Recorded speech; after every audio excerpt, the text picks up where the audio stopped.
Oh, a lot, right? Gusto mo ng coca? Coca? What's that? Eel. Eel. Oh, this is good for my baby, for my daughter. Yeah. For blood too, right? Yeah. Eel. Oh, may hito. Hito in Philippines. Silurus. Yarn, my worm. No.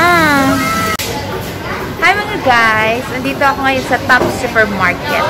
This is the second supermarket that I went to here in Vietnam after 3 months. Diba? Medyo malayo kasi siya sa lugar ko, kaya hindi ko siya napupunta. Ito rin yung lugar kung nasaan yung California Fitness dito sa malapit sa gym namin. So, ayan, na-explore ko itong kanilang sinasabing malaking supermarket at mura lang daw. They called it, what's the name of this again? Top Supermarket. Located in Southland. Okay guys, update you later.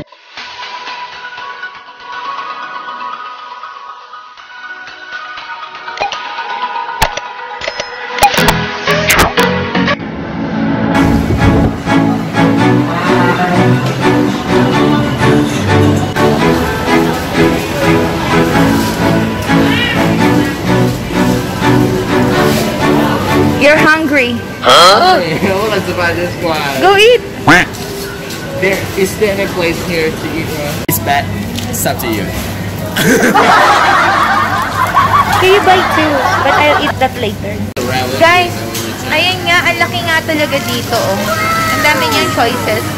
At talagang kung gusto mo ng fresh fish, ayan, may fresh fish. Gusto mo yon? Ganun. Nice. Oh, a lot, right? Gusto mo ng coca? Coca? What's that? Eel. Eel. Oh, this is good for my baby, for my daughter. Yeah. For blood too, right? Yeah. Eel. Oh, may hito. Hito in Philippines. Silurus. Yarn, my worm. No. Ayan, dami nilang vegetables and fruits, oh.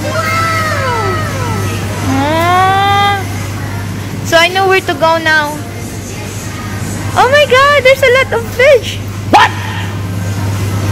And it's cheap. Paano masabi? Guys, ang mura lang ng mga gulay nila talaga.